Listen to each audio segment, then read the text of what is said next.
अभी छत्तीसगढ़ में हसदेव जंगल को काटा जा रहा है। वहाँ के पशु पक्षी और वहाँ के मूल निवासी सबसे ज़्यादा परेशान हैं। सरकार ने ये कानून पेड़ों को काटने का सही रखा है या गलत? आप इसके बारे में क्या कहना चाहोगे? बिल्कुल ही गलत। एक पेड़ नहीं काटना चाहिए। मित्र, हम सेकंड पोजीशन पे रहे हैं, तो इस हिसाब से जो विचारधारा और जो एक तूफान आया है, युवाओं के अंदर युवा का उल्टा वायु होता है, और वायु जब तूफान का रूप मोड़ती है तो अच्छे अच्छे का सफाया हो जाता है। तो युवाओं का एक अच्छा खासा रुझान है, उनके साथ में पिता तुल्य बुजुर्ग।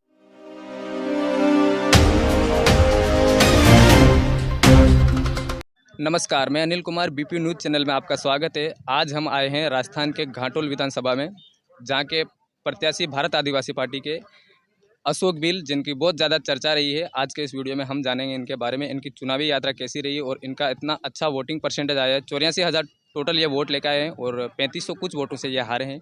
इनके बारे में आज हम जानेंगे पूरा। आपको जोहार, आपके बीपी न्यूज़ चैनल को मेरी तरफ से और मेरे विधानसभा क्षेत्र की जनता की तरफ से आपको यहाँ पधारे हमारा इंटरव्यू लेने के लिए, इसके लिए खूब खूब जोहार, आभार, आपका धन्यवाद। सबसे पहले हमारा सवाल है, आपने ये राजनीतिक करियर आपका कब से शुरू हुआ? आप एक युवा हो और बहुत कम टाइम में आप राजनीति में आ गए, इसका क्या कारण है? नहीं, मैं राजनीतिक में नहीं आया था। मैं पहले सामाजिक संगठन से जुड़ा हुआ था और सामाजिक विचारधारा पे काम करता था। फिर धीरे धीरे इस क्षेत्र में भारत आदिवासी पार्टी का निर्माण हुआ। फिर भारत आदिवासी पार्टी के साथ साथ भारत आदिवासी अपने बीटीपी का निर्माण हुआ था, बीटीपी के साथ जुड़ा था। इसके बाद में अभी ये 2-3 महीने पहले भारत आदिवासी पार्टी का निर्माण हुआ। फिर इस पार्टी में आया और इस यहाँ के क्षेत्र की जनता ने मुझे प्रत्याशी बनाया और चुनाव लड़ा। बाकी हालांकि मैं पहले सामाजिक विचारधारा का आदमी हूँ, आज भी सामाजिक विचारधारा मेरे अंदर जिंदा है और मैं सामाजिक विचारधारा पे ही ज़्यादा काम करना चाहूँगा। अच्छा, तो आपने अब पढ़ाई कहाँ तक की हुई है अभी तक? मैंने बीए कर रखी है और पीजीडीसीए कर रखा है। बीए कर रखी, पीजी? जी, बीएड अभी करने का प्लान है। अच्छा, जी। तो आप एक युवा हो, देश के युवाओं देश में बढ़ती बेरोजगारी के बारे में, युवाओं के बारे में क्या कहना चाहोगे आप? देखो, देश की बढ़ती बेरोजगारी का सबसे मेन कारण इसीलिए तो राजनीतिक में आना पड़ा।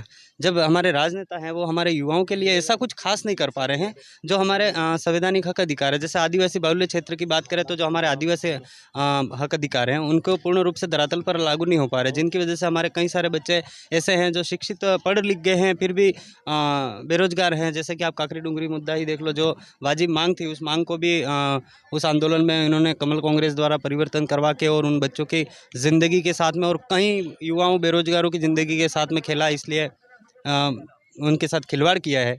तो आप समझ सकते हो इस बात को कि हमारे हमारे क्षेत्र में हमारे युवाओं के साथ में क्या हो रहा है। पर आने वाले समय में हम राजनीतिक में कदम रखेंगे। भारत आदिवासी पार्टी का एक बहुत खतरनाक राजस्थान में उदय हुआ है। तो आने वाला जो 2028 का विधानसभा चुनाव है, अभी 2024 में लोकसभा का चुनाव है, पंचायती राज चुनाव है, ऐसे जितने भी चुनाव हैं हम उन चुनावों में भाग लेंगे और युवाओं को प्रतिनिधित्व करने का मौका मिलेगा भारत आदिवासी पार्टी में। तो युवा जो सामाजिक विचारधारा से निकला हुआ है वो समझेगा और युवाओं की पीड़ा है वो समझेगा। तो कुछ ना कुछ उन युवा बेरोजगारों के लिए ज़रूर हम करेंगे। जी। आने वाले समय में लोकसभा चुनाव आ रहा है, थोड़ा ही टाइम बचा है उसमें। हमारे कम्युनिटी पोस्ट में बहुत ज़्यादा कमेंट आपके बारे में आते हैं कि अशोक बिल जी को खड़ा करना चाहिए। इस बारे में आपका क्या कहना है? ऐसा है, अशोक बिल कोई महत्वपूर्ण नहीं है, हमारी विचारधारा महत्वपूर्ण है। अभी क्या है कि सोशल मीडिया पे एक ट्रेंड चला हुआ है कि ट्रेंड क्या मतलब, मैं बहुत ही कम मार्जिन से चुनाव हारा हूँ। और जहाँ जहाँ भारत आदिवासी पार्टी उतरी वहाँ पर शायद पहले नंबर पे राजकुमार जी हैं, सेकंड नंबर पे वोटिंग लाने में उमेश भाई डामोर साहब अपने आसपुर विधायक हैं, और थर्ड नंबर पे शायद मेरा है, और इससे जस्ट बाद थोड़ा सा 1000 वोटों का अंतराल से शायद थावरचंद जी जो विधायक बने उनका है। तो कहीं ना कहीं कम वोटों से हारे हैं। तो युवाओं में एक चर्चित चेहरा जिसको आप कह सकते हो कि इस तरह का नाम दे सकते हो, हालांकि देना नहीं चाहिए, पर कहीं ना कहीं चर्चा में है। जो कहते हैं ना कि हार से जीत से ज़्यादा हार के चर्चा हो रहे हैं। तो उसकी वजह से हमारा समाज क्या बहुत भोला समाज है, और भोला समाज हमेशा यही सोचता है कि यार नहीं, इस बार इसको ये होना चाहिए, यहाँ नहीं हुआ तो वहाँ होना चाहिए। पर हमारी जो व्यवस्था बनी हुई है उस व्यवस्था के अनुरूप जिस किसी भी को सिलेक्शन प्रणाली के तहत टिकट मिलता है तो हम उनके साथ रहेंगे, चाहे वो किसी भी को मिले। जी। तो कुछ लोगों का कहना है भारत आदिवासी पार्टी खाली आदिवासियों के हक अधिकार की बात करती है। इस बारे में आपका क्या कहना है? भारत आदिवासी पार्टी सिर्फ आदिवासियों की बात नहीं कर रही है। यहाँ पर जो भारत आदिवासी बाहुल्य क्षेत्र ज़्यादा है, इसकी वजह से आदिवासियों की मांग उठाना वाजिब है, और धरातल पर आज तक सबसे ज़्यादा अत्याचार इस देश में कहीं ना कहीं हो रहा है तो वो आदिवासियों पे हो रहा है। इसलिए हम भारत आदिवासी पार्टी का निर्माण करा है। अब भारत आदिवासी पार्टी ज़्यादातर आदिवासियों की बात, पर ऐसा नहीं है।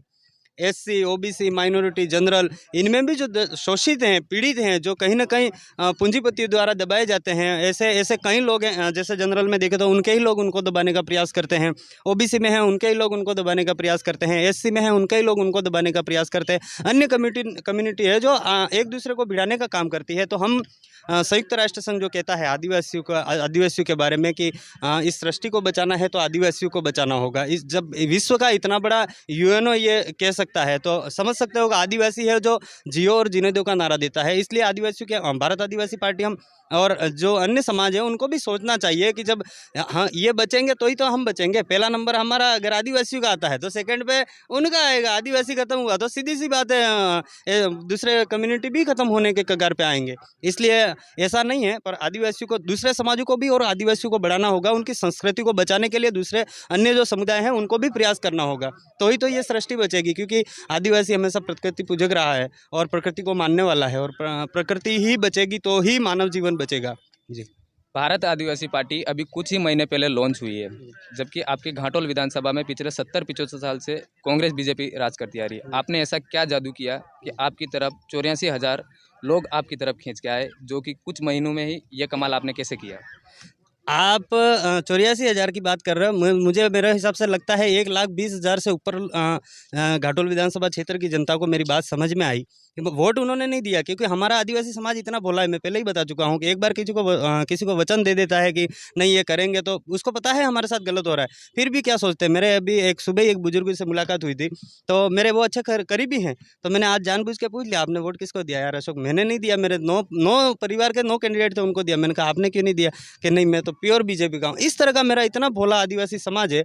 और मैंने इनको जोड़ने के लिए पार्टी से ज़्यादा सामाजिक मुद्दों को ज़्यादा क्षेत्र में रखा, और यहाँ की जो वाजिब समस्याएं थी उनको हमारे पुराने पूर्वजों की परंपराएं चली आ रही थी, उन परंपराओं के माध्यम से उनको समझाया कि ये बात है। फिर बीच में मैंने भारत आदिवासी पार्टी का नाम लिया। इसकी वजह से कहीं ना कहीं ये सारी चीज़ें आई, और 84,000 वोट इसीलिए आए हैं। और दिल 1,20,000 आते वो तो, पर हमारे 10 से 15,000 वोट युवाओं के थे जो जुड़े नहीं।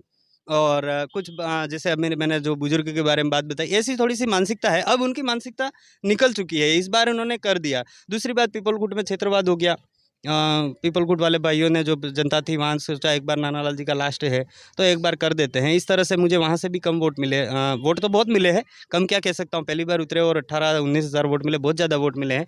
परंतु कहीं ना कहीं वो वहाँ से प्लस रहे। और जनता को जोड़ने के लिए मैं तो सभी भारत आदिवासी पार्टी के प्रत्याशियों से कहना चाहूँगा, और जो भी लड़ेंगे और भारत आदिवासी पार्टी में काम कर रहे हैं या फिर अन्य सामाजिक संगठनों में काम कर रहे हैं, उनसे भी कहना चाहूँगा राजनीतिक से ज़्यादा अगर सामाजिक मुद्दों पर महत्व देंगे, और हमारे जो पूर्वजों की परंपरा चली आ रही हैं उनको, हमारे जो बुजुर्ग हैं, युवा अभी समझ चुका है, परंतु जो बुजुर्ग हैं वो कहीं ना कहीं उस बात को ये पार्टी से जोड़ रहे हैं। पार्टी से नहीं जोड़कर उनको सामाजिक देखें तो काफ़ी ज़्यादा हमारे समाज में एक परिवर्तन आएगा, ऐसा आशा और उम्मीद करता हूँ मैं। हमारे क्षेत्र में बहुत ज़्यादा आदिवासी इलाके में ज़्यादातर युवा लोग धूम्रपान ज़्यादा करते हैं, बहुत सारा नशापत्ती करते हैं, राइडिंग वगैरह करते हैं। उन युवाओं के बारे में आपका क्या कहना है? उन युवाओं के बारे में पहले तो यही कहना चाहूँगा, ये सब नहीं करना चाहिए। परंतु देखो, एक युवा होता है ना, वो कहीं ना कहीं 18 साल और 21 साल के बीच में, 15 से 18-21 का जो साल सत्र उनका निकलता है, वो कहीं ना कहीं ऐसा ही होता है।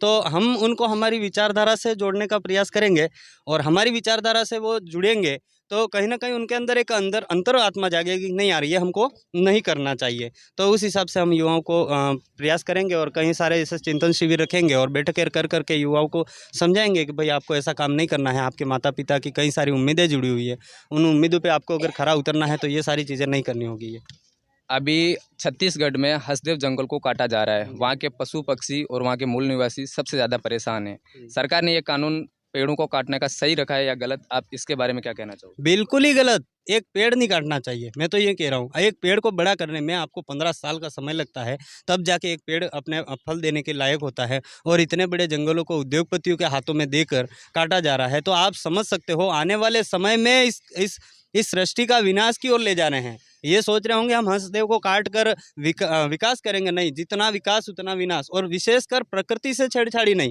विकास करिएगा, हमें कोई दिक्कत नहीं है, क्योंकि विकास देश को कहीं ना कहीं आगे ले जाता है। परंतु ऐसा विकास भी किसी काम का नहीं है जो मानव हित में, अब मानव ही जिंदा नहीं रहेगा, ऐसा विकास करके क्या करें। इसलिए मैं तो ये कहूँगा कि हसदेव जो हो रहा है बहुत गलत हो रहा है और उसको रोकना चाहिए। मैं आदिवासी तो आवाज़ उठा ही रहे हैं, आदिवासी तो हसदेव बचाने के लिए आवाज़ उठा रहे हैं, पर पूरे देश के सभी जनता से अपील करना चाहूँगा कि उनको भी आवाज़ उठानी चाहिए। अगर ये जंगल ज़मीन नहीं बचेगा, जल नहीं बचेगा, जंगल नहीं बचेगा, सृष्टि का विनाश की ओर जाओगे तो मानव समुदाय भी विनाश की ओर जाएगा। हमने सुना है आप सरपंच प्रतिनिधि हो अभी आप, जी जी। तो आपने अपने सरपंच काल में ऐसा कौन सा 2-3 काम करवाए जिससे आपको और सरपंचों से अलग बनाता है? देखो, सरपंच प्रतिनिधि के होने के साथ साथ मैंने सामाजिक सबसे बड़ी बात 4-4 5-5 बार सरपंच रहते हैं और कहीं ना कहीं वो पार्टियों के गुलाम रहते हैं।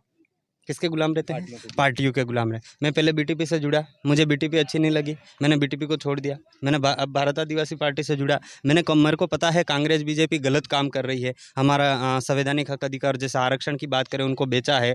बीजेपी हमारे ऊपर आदिवासियों के ऊपर हो रहे अत्याचार हो रहे हैं, उनके लिए बोलने को तैयार नहीं है। तो कहीं ना कहीं मैंने ये देखा सरपंच बनने के बाद भी, तो आज तक किसी अगर मेरे को जैसे सरपंच बनने के बाद एक वो होता है कि हम पैसा कमाएंगे ये वो, मैंने ऐसा कुछ भी नहीं सोचा। अगर मेरे को ऐसा सोचना होता तो मैं आज कमल कांग्रेस की गुलामी कर रहा होता।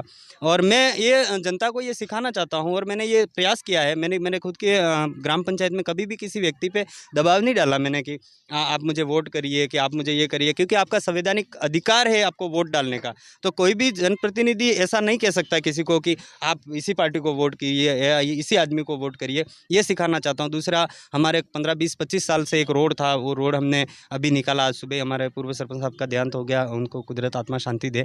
उनके घर जाने का जो रास्ता था बीच में, बहुत पुराने ज़माने में हमारे डोकरे वहाँ से गुजरा हुआ करते थे, उस रोड को मैंने बनाया।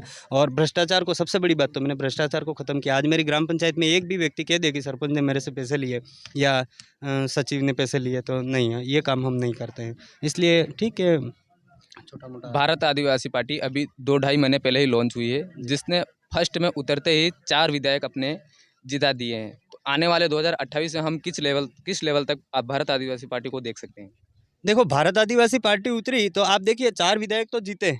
जैसे मुझे ही देख लीजिए, मात्र 3600 वोटों से मैं चुनाव आ रहा हूँ। इसका मतलब हम 5 विधायक के बराबर मान सकते हैं, पर वो विधानसभा में हम आवाज़ नहीं उठा सकते। इसके अलावा भी जो विधायक लड़े, जैसे कि बागीदोरा देख लो, अपने प्रतापगढ़ देख लो, और भी बहुत सारी विधानसभा हैं, वहाँ पर हम सेकंड पोजीशन पे रहे हैं। तो इस हिसाब से जो विचारधारा और जो एक तूफान आया है युवाओं के अंदर, युवा का उल्टा वायु होता है, और वायु जब तूफान का रुख मोड़ती है तो अच्छे का सफाया हो जाता है।